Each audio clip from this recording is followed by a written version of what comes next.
amigos, bienvenidos a un nuevo tema. Después ya de un mes o mes y algo, volvemos con un tema en este canal.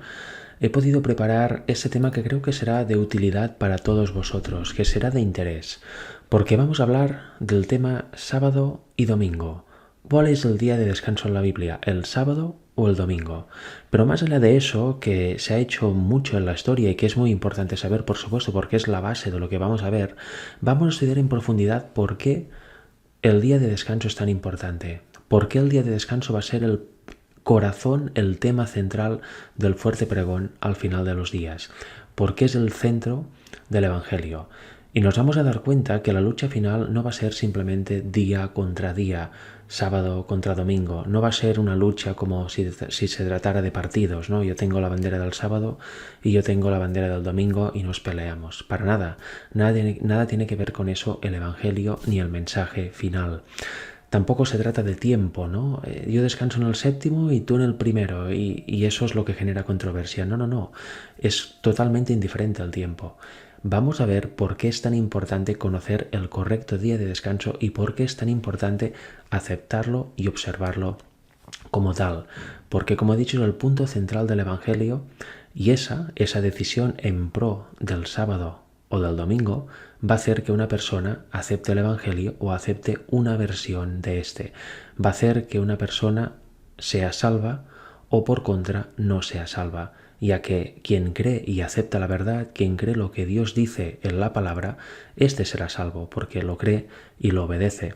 Quien añade a la palabra o crea teorías humanas, cree al hombre antes que a Dios, este no será salvo. No porque Dios no lo quiera, sino porque esta persona habrá tomado la decisión en contra de lo que Dios establece en su palabra. Y teniendo en cuenta eso, empecemos. Vamos a empezar el tema. Fijaros, ¿dónde aparece el primer descanso? Pues aparece en el inicio de la Biblia, justo después de la obra de la creación, justo en el séptimo día de la creación. Fijaros, en Génesis 2, versículos del 1 al 3 nos dice: fueron pues acabados los cielos y la tierra, y todo el ejército de ellos, y acabó Dios en el día séptimo la obra que hizo, y reposó el día séptimo de toda la obra que hizo. Y bendijo Dios al día séptimo, y lo santificó, porque en él reposó de toda la obra que había hecho en la creación. Aquí vemos en el inicio de la creación, Dios bendice el día séptimo y lo santifica, y en él reposa de toda la obra que había hecho durante los 6 días anteriores. Luego vamos a ver a qué se refiere este reposo, ¿no? Porque no es simplemente descansar, no hacer nada, es una cosa mejor, es una cosa más profunda y lo vamos a ver en un momento. Fijaros, en la siguiente diapositiva vemos ya el mandamiento que se da al pueblo de Israel, ¿no? El recordatorio que se le hace al pueblo de Israel. Cuando el Padre y el Hijo están en el monte Sinaí y dan la ley al pueblo, la recuerdan al pueblo, en el versículo del 8 al 11 nos hablan del día de reposo. Fijaros, dice así, Éxodo 20, versículos del 8 al 11. Dice: acuérdate del día de reposo, para santificarlo.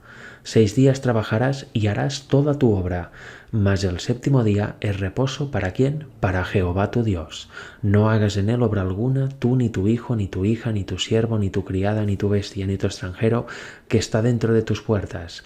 Porque en 6 días hizo Jehová los cielos y la tierra, el mar y todas las cosas que en ellos hay, y reposó en el séptimo día.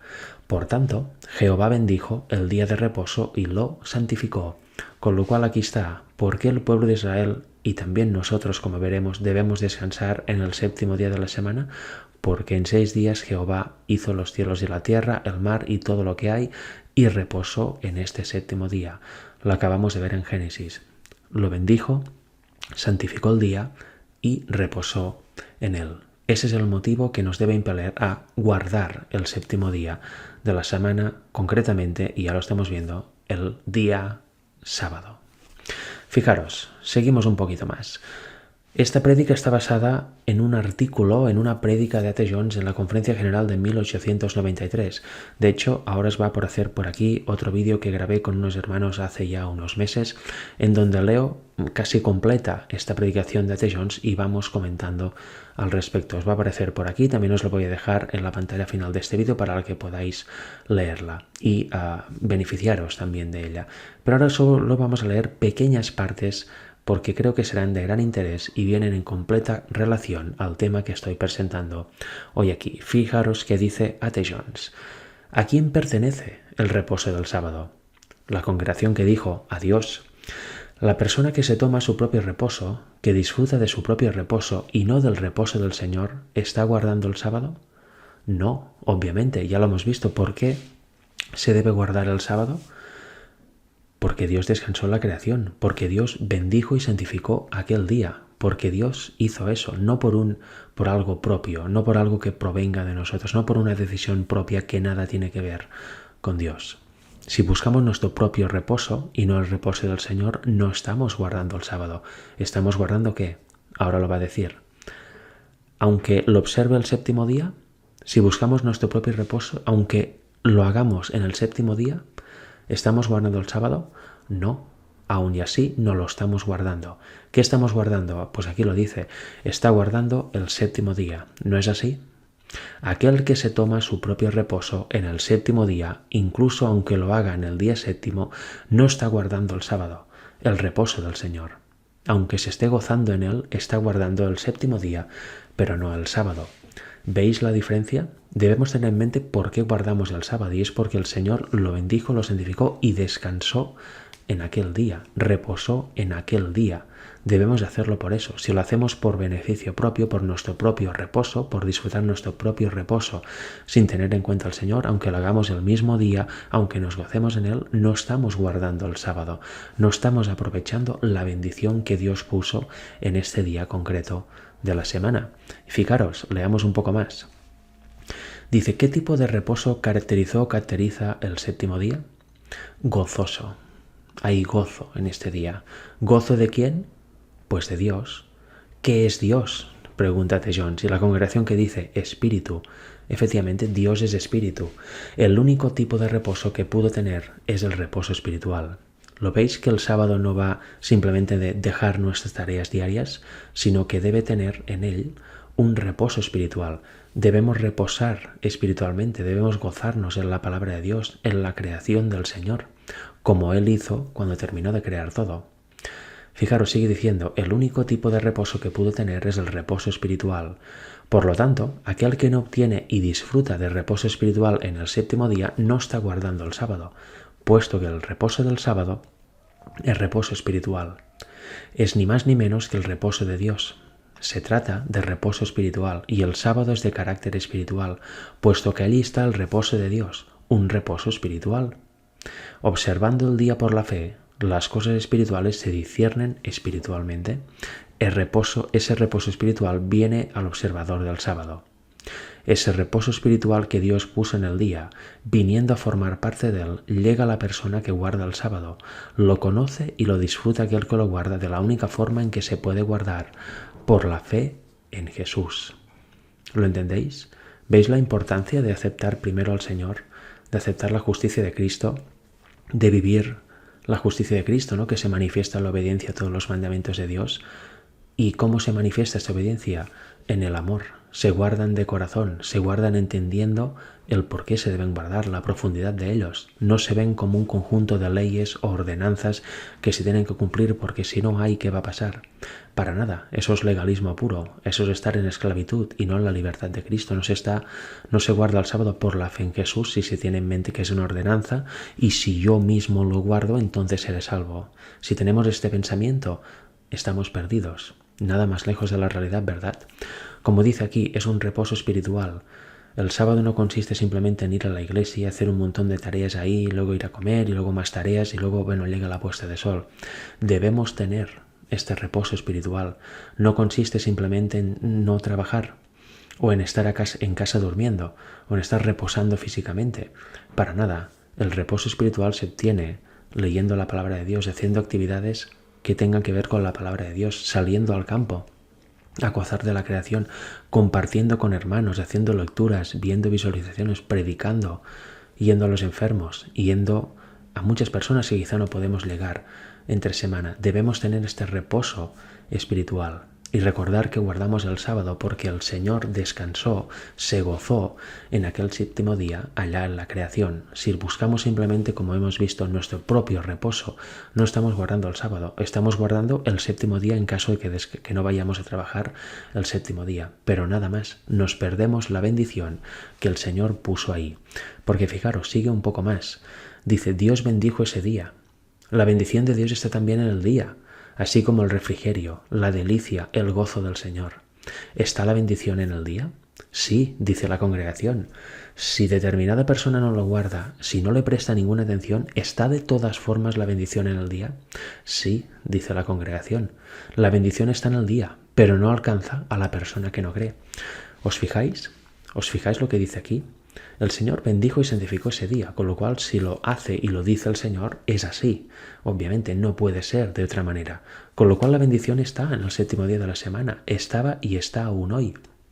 Depende de nosotros creerlo y aceptarla y gozarnos de esta bendición, que esta bendición nos alcance, porque esta está ahí. Lo creamos, no lo creamos, guardemos el sábado, no lo guardemos, creemos en Dios o no creemos en Dios.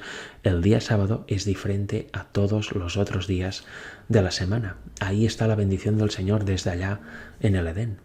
¿Y por qué está ahí? Para nosotros, para nuestro gozo, para nuestro reposo espiritual. Porque fijaros que dice Isaías 48, mas la palabra del Dios nuestro permanece para siempre. Cuando dice eso la Biblia, ¿qué quiere decir? Pues quiere decir lo que estamos leyendo, que la palabra de Dios permanece para siempre. Con lo cual, si Él dijo, yo bendigo este día y lo santifico, este día será bendecido y santo para siempre. La bendición del Señor estará ahí para nosotros, lo creamos o no. ¿Veis la importancia de creer al Señor y entender la Biblia tal como es? Creer lo que dice ahí, no añadir de nuestra cosecha o no decir, bueno, eso lo dice ahí, pero en realidad quiere decir otra cosa y acabar concluyendo algo opuesto. ¿Veis un poco más y a la profundidad del sábado? ¿Estamos viendo si guardamos el sábado realmente o no? ¿Veis que no es una simple obra propia? Que no debemos buscar nuestro reposo propio, sino que debemos descansar porque el Señor descansó, se gozó en aquel día. Ese debe ser nuestro propósito y que esta bendición nos alcance a nosotros y tengamos verdadero reposo espiritual y empecemos la nueva semana, que empieza el día siguiente, el día domingo, renovados completamente en mente y espíritu. Porque muchas veces nuestro sábado no es como debería, o no empezamos la semana bien, sino que lo empezamos igual que como la terminamos, o sin ninguna cosa especial, cansados, un poco agobiados incluso. Pues porque estamos guardando el séptimo día de la semana y no el sábado.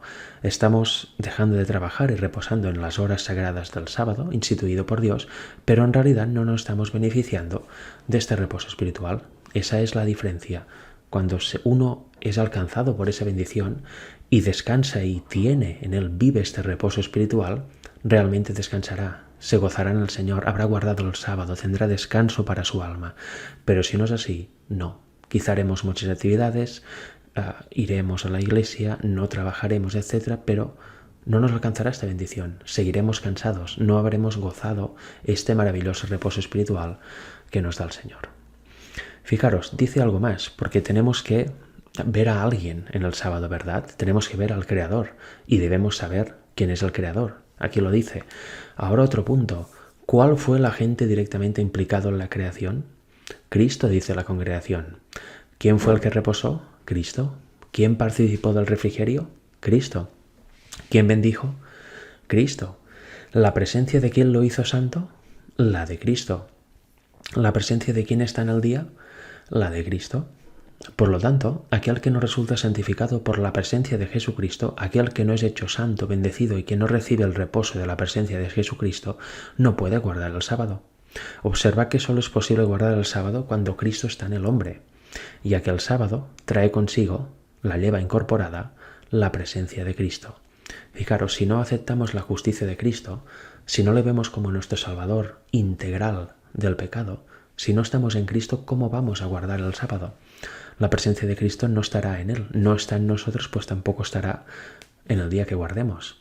¿Veis qué importancia, ¿no?, de entregarnos completamente al Señor, de realmente creer el Evangelio y vivirlo para que cuando llegue el sábado cada semana realmente notemos la presencia de Cristo en él también, la sepamos ver, que esta bendición nos alcance. Pero si Cristo no está en nosotros, como dice Colosenses, Cristo en vosotros esperanza de gloria. Si Él por medio de su Espíritu no está en nosotros, ¿qué clase de experiencia tenemos? Cristiana, desde luego no. Y cuando llega el sábado, ¿qué llega? El séptimo día de la semana, en el cual hacemos cosas distintas al resto de días, pero no recibimos esta bendición. Todo va unido, por eso entender el mensaje de la justicia de Cristo es tan importante, porque eso conlleva como fruto la obediencia de corazón a todos los mandamientos de Dios, de forma real, de forma genuina, no de forma legalista. ¿Entendéis? ¿Veis esto otro punto que interesante, sin duda, para pensar y para profundizar en él?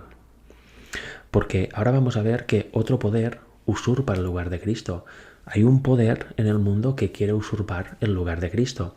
Y obviamente también tiene su día. Porque, como veremos ahora, fijaros, vamos a leer estos textos y luego veremos que el sábado, aparte de todo eso, es señal entre Dios y el hombre. Con lo cual, este poder que usurpa el poder de Cristo, o ocupa el lugar de Cristo, quiere ocupar el lugar de Cristo en la tierra y también que nosotros le adoremos a Él, pues obviamente debe tener también una señal identificativa. Y qué mejor que otro sábado, que un día equivalente al sábado, pero que nada tiene que ver con la creación, que nada tiene que ver con Dios, sino que es impuesto, instaurado por el hombre. Fijaros, empecemos por el principio. En segunda de Tesalonicenses, capítulo 2, versículos 3 y 4, nos dice esto, y para mí es la mejor definición del hombre de pecado, que luego veremos que es el papado, el sistema católico romano, el sistema papal. Fijaros, dice así: nadie os engañe en ninguna manera, porque no vendrá sin que antes venga la apostasía y se manifieste el hombre de pecado, el hijo de perdición. ¿Quién no vendrá? Pues los versículos de más arriba, el 2 y el primero, dicen que Cristo no volverá hasta que eso sucede. Se manifieste el hombre de pecado, el hijo de perdición, el cual se opone y se levanta contra todo lo que se llama Dios o es objeto de culto, tanto que se sienta en el templo de Dios como Dios, haciéndose pasar por Dios. Qué definición más exacta de lo que ha hecho el papado y en concreto su líder, el papa, ¿verdad? ¿Quién se sienta haciéndose pasar por Dios en un trono, en una silla? El papa. Se usurpa el lugar de Cristo, se hace el representante de Dios en la tierra, el intermediario entre Dios y los hombres. Con él nos confesamos, con los distintos curas y capellanes de la Iglesia Católica nos confesamos, luego ellos interceden ante María y ante Cristo para que el Padre no se enoje con nosotros y nos perdone. Fijaros qué evangelio más pervertido, ¿no? Qué evangelio de obras y qué evangelio más terrorífico. Se da una imagen de Dios completamente aliena o ajena a lo que dice la Biblia, a la imagen que nos muestra la Biblia. Y aparte, este poder, este sistema ocupa el lugar de Cristo. La Biblia nos dice que solo hay intermediario entre Dios y los hombres, Jesucristo hombre. Con lo cual, ¿qué pinta aquí un hombre como nosotros intermediando o cómo se atreve a decir que puede perdonar pecados, verdad? Pues esto es el hombre de pecado, el sistema papal, que se opone y se levanta contra todo lo que se llama Dios o es objeto de culto. Se sienta en el templo de Dios y se hace pasar por Dios. Y también hace otra cosa. Fijaros, en Daniel 8:25, con su sagacidad hará prosperar el engaño en su mano y en su corazón se engrandecerá. Y sin aviso destruirá a muchos, y se levantará contra el príncipe de los príncipes, pero será quebrantado, aunque no por mano humana. ¿Quién es el príncipe de los príncipes? Obviamente es Cristo, ¿no? ¿Qué dice que es? ¿Tonto? No, es sagaz, es inteligente, pero usa esa inteligencia y esa sagacidad para el mal. Hará prosperar todo tipo de engaño. ¿Lo ha hecho y lo hace? Por supuesto que sí. Todo el mundo ha caído bajo esas redes en el pasado y ahora. ¿Y en su corazón qué hay? ¿Amor por Dios? ¿Amor por el prójimo? No, hay egoísmo, egolatría. Se engrandece. Él es el que quiere ser adorado, es el que está arriba, es el que quiere estar arriba. Se engrandece, hay ego. No hay para nada la humildad de Cristo. Y sin aviso destruirá a muchos. ¿No hubo una dominancia papal de 1260 años? Por supuesto que sí. ¿Habrá otra dominancia papal de otra manera, pero la habrá al final de los tiempos? Por supuesto que sí. También está escrito. Y todo ¿a qué va destinado? A la destrucción del pueblo de Dios y a levantarse y a usurpar el lugar de Cristo. Eso es lo que ya está pasando, se está formando y va a pasar en el momento final de esta historia. Fijaros, en Éxodo 31, versículos del 15 al 17 nos dice: 6 días se trabajará, mas el séptimo día es día de reposo consagrado a Jehová. Cualquiera que trabaje en el día de reposo ciertamente morirá. Guardarán pues el día de reposo los hijos de Israel. celebrándolo por sus generaciones, por pacto perpetuo, señales para siempre entre mí y los hijos de Israel. Porque en 6 días hizo Jehová los cielos y la tierra, y en el 7º día cesó y reposó. Lo que os decía antes, ¿qué es el sábado? Señal para siempre entre mí y los hijos de Israel. ¿Solo el Israel literal? No. También la iglesia cristiana, por supuesto, señales para siempre entre mí, entre Dios y los hijos de Israel. Con lo cual el 7º día, el día sábado, guardado correctamente, es señal para siempre entre Dios y la humanidad. Este otro poder quiere poner otro día en su lugar, y ese día es el domingo. Fijaros, tiene una señal identificativa también este otro poder, y como os he dicho, es un día equivalente al sábado. Fijaros, vamos a leer un poco de historia brevemente y luego vamos a ver la realidad actual también brevemente para ver que este poder no cambia, y este poder ya hace muchísimos siglos cambió el sábado por el día domingo como día de observancia cristiana en el Estado. Y es lo que volverá a hacer en el futuro en la gran controversia final. Por eso el día de reposo es el corazón del Evangelio, pero es el corazón entendiendo el Evangelio correctamente. Recordemos, no es una lucha de día contra día, no es una lucha de tiempo, no es una lucha de camisetas, ¿no? Yo sábado y yo domingo, no. Y hemos visto que es mucho más profundo, ¿no? Es una lucha entre creer a Dios o no creerle. Fijaros, vamos a leer un poquito del libro Las dos repúblicas de A.T. Jones también, y leeremos ahora la página 313 porque es un libro que tiene mucha historia y es importante que la conozcamos. Fijaros, además es fidedigno lo que dice aquí. Dice, ahora bien, este establecimiento de la observancia del domingo por ley, y aquí está el problema, ¿no? Obligar a alguien a guardar un día por ley. Y si no se guarda la ley, ¿qué sucede? Vienen consecuencias, vienen multas, vienen castigos.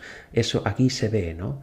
En la mano de Satanás, la mano de este otro poder que quiere obligar a la humanidad, quiera o no, a observar un cierto día de invención humana y que nada tiene que ver con la bendición que está en el 7º día puesta por Dios, ¿verdad? Pero bueno, es así. Fue simplemente, dice, otro paso dado por los creadores de la nueva teocracia en imitación de la original. Después de que el Israel original cruzó el Mar Rojo y realizó un viaje considerable por el desierto, Dios estableció entre ellos también por ley la observancia del sábado, un día de descanso semanal. Esta separación del domingo en la nueva teocracia y su observancia establecida y puesta en vigor por ley fue una imitación del acto de Dios en la teocracia original al establecer la observancia del sábado. La diferencia es que Dios, su ley, es su carácter, ¿no? Son promesas. Si Cristo está en ti, vas a guardar toda esta ley de corazón y te va a hacer libre. Cuando un humano o un poder humano hace una ley para restringir libertades o para obligar a alguien a hacer algo, ahí no hay ninguna libertad y se quiere forzar la conciencia, a diferencia de Dios, que no fuerza para nada la conciencia, sino que te dice, te doy eso, ¿lo quieres? Y ya depende de cada uno elegir eso o elegir otra cosa. Pero aquí ya lo vemos, ¿no? En aquellos tiempos, en los tiempos de Constantino, la imitación del hombre de lo que hizo Dios antes, como siempre. ¿Y qué poder tiene el hombre? Ninguno. ¿Qué poder tiene Dios? Todo. Aquí dice, esta separación del domingo, la nueva teocracia y su observancia establecida y puesta en vigor por ley, fue una imitación del acto de Dios en la teocracia original al establecer la observancia del sábado. Este punto de vista es confirmado por el testimonio del mismo obispo, quien ya nos ha dado una visión tan amplia del funcionamiento de la nueva teocracia. Y estas son las palabras. El obispo es Eusebio.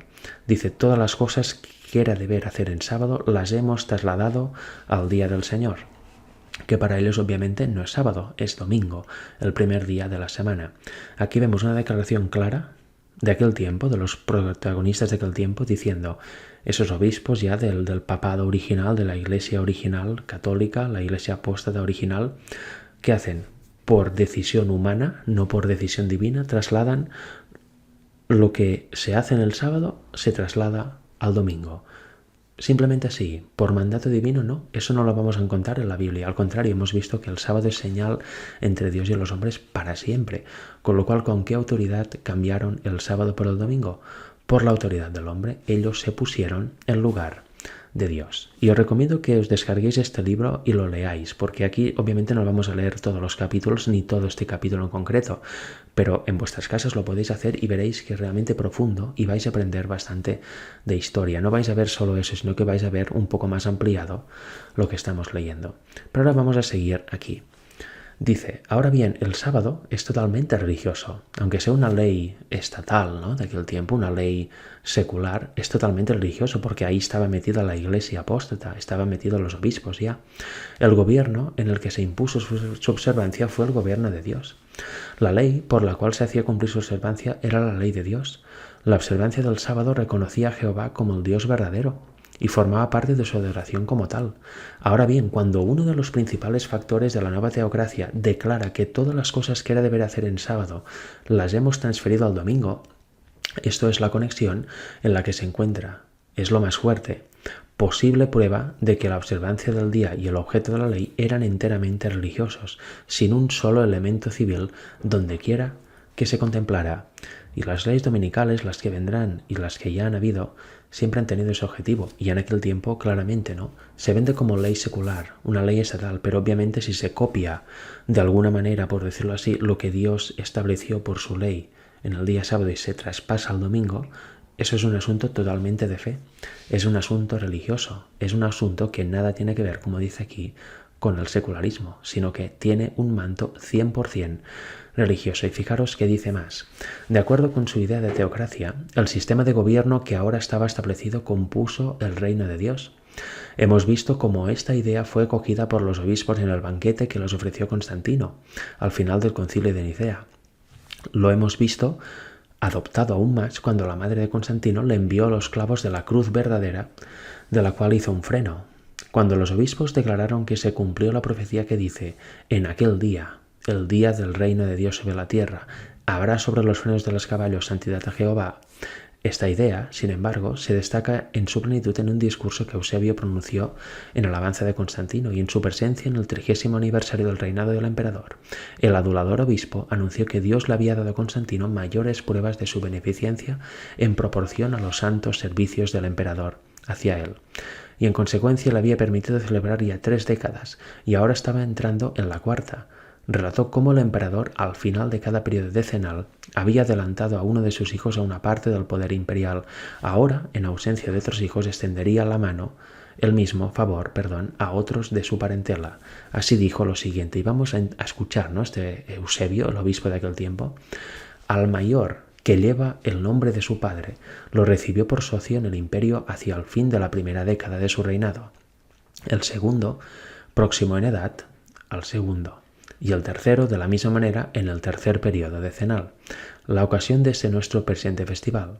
Y ahora que ha comenzado el 4º periodo y el tiempo de su reinado se prolonga aún más, desea extender su autoridad imperial llamando a más de sus parientes a participar de su poder y por designación de los césares cumple las predicciones de los santos profetas según lo que ellos pronunciaron siglos antes, y los santos del Altísimo tomarán el reino. Con lo cual aquí veis no simplemente traspasar lo que se hacía en el sábado al domingo, sino que es directamente por el poder humano establecer el reino de Dios en la tierra, el reino de los santos del Altísimo en la tierra. ¿Y todo por quién? Por un emperador romano, con la comulgación de los obispos de aquel tiempo. ¿Veis que es una copia total de lo que es Dios en el cielo aquí en la tierra? Y no precisamente con propósitos buenos, porque ya vemos que están tergiversando todo y se están apoderando de lo divino y ellos mismos se hacen prácticamente divinos, ¿no?, y de plena autoridad. ¿Veis que apostasía? ¿Veis que usurpación del hombre de lo que es Dios? Por parte del hombre de lo que es Dios. ¿Os dais cuenta? Leamos un poquito más, ya para terminar. Dice, esta es evidencia suficiente para mostrar que el sistema de gobierno establecido por Constantino y los obispos fue considerado como de hecho el reino de Dios. Las leyes, por tanto, siendo leyes del reino de Dios, tendrían necesariamente un carácter religioso. ¿Y qué tal fue el caso? Queda claro en el siguiente pasaje. Dice, nuestro emperador, siempre amado por aquel, se refiere a Dios, que deriva de lo alto la fuente de la autoridad imperial y es fuerte en el poder de su título sagrado, ha controlado el imperio del mundo durante un largo periodo de años. De nuevo, ese conservador del universo ordena estos cielos y la tierra y el reino celestial de acuerdo con la voluntad de su Padre. Así también nuestro emperador, a quien ama, al traer a aquellos a quienes gobierna en la tierra, al Verbo unigénito y Salvador, los convierte en súbditos aptos por su reino, o de su reino. Aquí lo vemos, estaban estableciendo el reino de Dios aquí en la tierra, con lo cual El descanso dominical que instauraron es una ley secular, no, es una ley completamente religiosa, es una ley completamente divina, por decirlo así, establecida por hombres, obviamente. ¿Veis qué usurpación completa, como decía Daniel? Dice, como el objetivo del emperador era hacer que el pueblo fuera un súbdito apto para este reino de Dios, la ley dominical estaba claramente en los intereses del nuevo reino de Dios, y por lo tanto era únicamente religiosa. Eso se demuestra aún más por el propósito de la primera ley dominical, era que el día pudiera ser dedicado con menos interrupción a los propósitos de la devoción. Esta es la traducción de Neander del comunicado de Zozomeno respecto a la primera ley de cierre de las oficinas públicas los viernes y domingos. La traducción del pasaje del profesor Walford es la siguiente. También ordenó la observancia del día llamado el Día del Señor, que los judíos llaman el primer día de la semana, y que los griegos dedican al sol, así como el día antes del séptimo, y ordenó que ningún asunto judicial o de otro tipo debe ser tratado en esos días, para que Dios debe ser servido con oraciones y súplicas. Zozomeno. Aquí lo vemos. ¿Cuál es para ellos el día del Señor? El primer día de la semana, el día domingo, no el sábado. Han transferido lo del sábado al domingo. Y aquí lo dicen claro, los judíos a este día que hemos declarado por ley que debemos descansar, ¿no? Que debe ser el día del imperio, pues ellos, los judíos, lo llamaban el primer día de la semana. Y nosotros, como cristianos bíblicos, también, porque es el domingo. El sábado es el séptimo, el domingo es el primer día.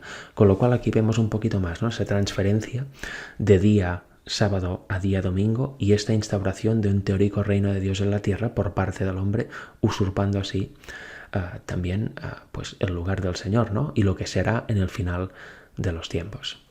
Y para terminar dice, tal, por lo tanto, fue el carácter y la intención de la primera promulgación con respecto al domingo, y de la segunda ley dominical tenemos una declaración igualmente clara, que tal era también su propósito. En Alabanza a Constantino, el orador episcopal dice, otra vez Eusebio, él ordenó también que un día debe ser considerado como una ocasión especial para el culto religioso. Aquí lo tenemos, culto religioso. ¿Qué tiene esto de secular? Absolutamente nada. Una vez más lo digo, vemos la usurpación del hombre del poder de Dios. Así de claro. Y en el presente, por eso, porque eso fue muchos siglos atrás, y en el presente, ¿qué dice este sistema papal? ¿Qué dice este hombre de pecado? Pues dice exactamente lo mismo y quiere, mediante el tema del cambio climático, llegar a legislaciones dominicales.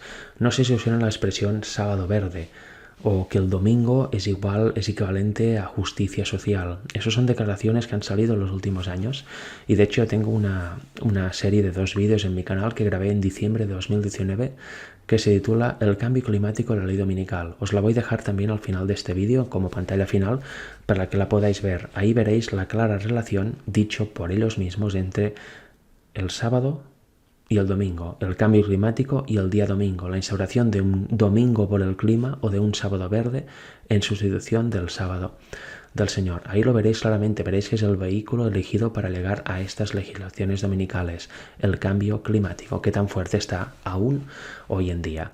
Y fijaros, para salir de dudas, vamos a ver brevemente en Laudato Si, la encíclica papal del año 2015, en el cual ahonda mucho en este sentido. Fijaros qué dice del domingo.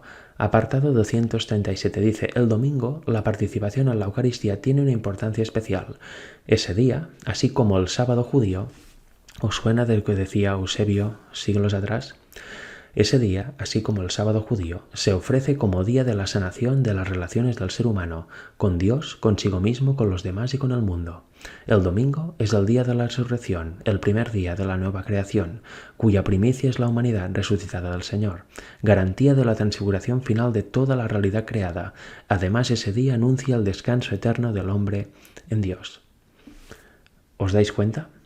Lo que era el sábado judío, ahora lo transferimos al domingo. Lo que era el antiguo sábado judío, ahora es el domingo. Siguen cambiando la ley, siguen cambiando el día por otro día y siguen traspasando lo que engloba o lo que pertenece al sábado a un día de imposición humana, a un día hecho por el hombre, el domingo, que no tiene bendición ni santidad alguna, igual que cualquier otro día de la semana. La bendición, ¿dónde está?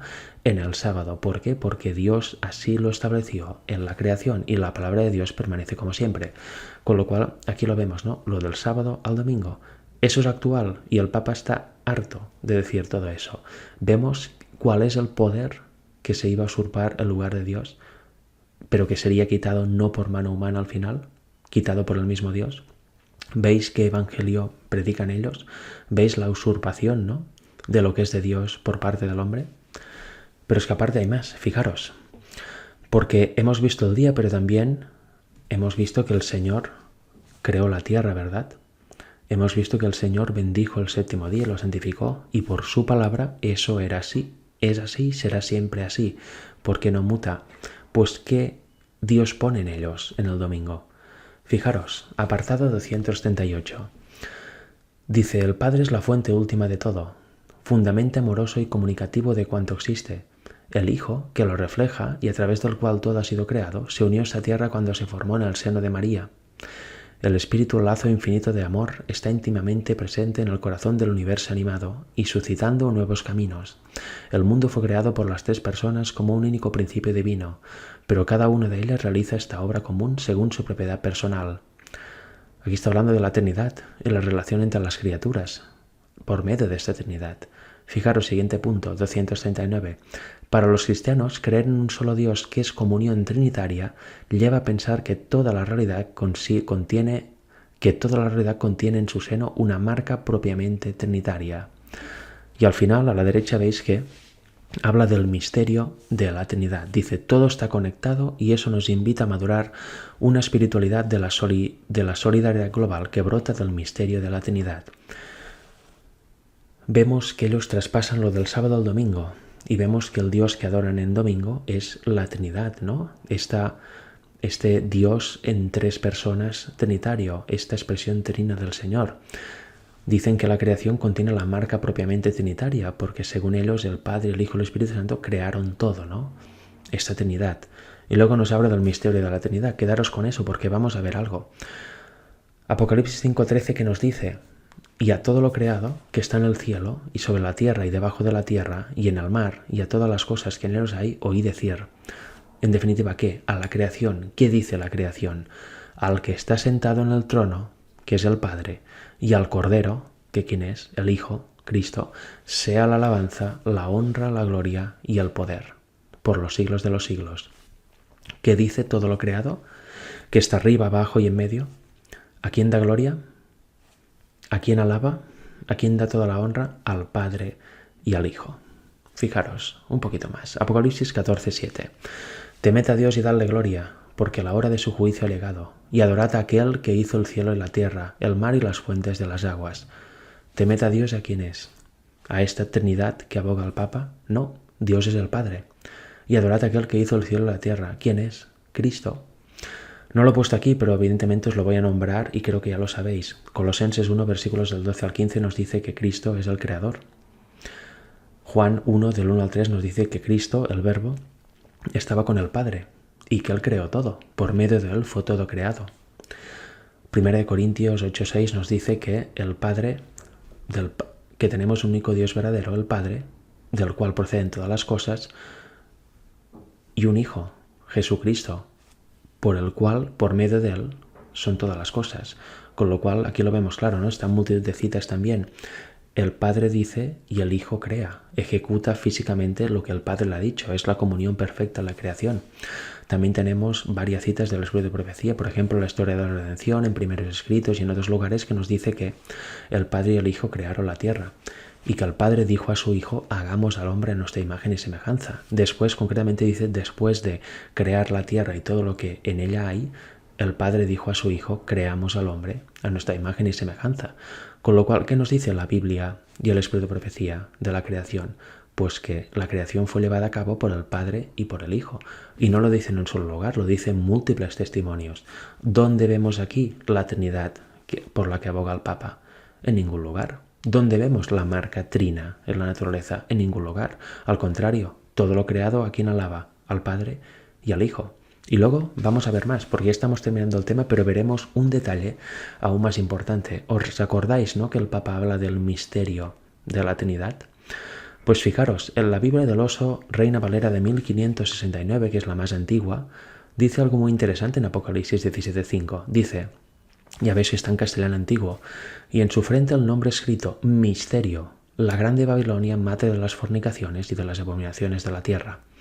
Las traducciones modernas dicen que en la frente de esta gran ramera había un misterio, ¿no? ¿Y qué pone? Babilonia la grande, madre de las fornicaciones y de las abominaciones de toda la tierra. Pero es una mala traducción que con los años se ha ido traspolando así. El original que dice, ¿qué tiene escrito en la frente esa ramera? Misterio. No tiene toda la frase siguiente, sino que tiene misterio. ¿Y qué incluye este misterio? Pues que es Babilonia, madre de las fornicaciones, etc. El Papa habla de el misterio de la Trinidad. Con lo cual, ¿qué tiene la falsa iglesia en su frente? ¿A quién da toda la honra, toda la gloria, toda la adoración? A ese Dios trino, a esa Trinidad, a ese usurpador también del verdadero Dios, ¿no? De la verdadera divinidad, el usurpador del Padre y del Hijo. ¿Y qué tienen los 144.000 y todos los que van a ser salvos en su frente? Lo dice Apocalipsis 14:1. Después miré, y aquí el Cordero estaba en pie sobre el monte de Sión, y con él 144.000 que tenían el nombre de él, ¿de quién? Del Cordero, y el de su Padre escrito en la frente. El carácter de quién reflejan estos 144.000 y todos los salvos. El carácter de quién reflejarán, el del Padre y el del Hijo.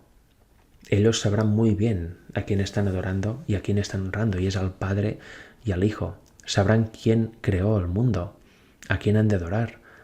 Sabrán de la profundidad del sábado. ¿Qué vemos en el sábado en la naturaleza?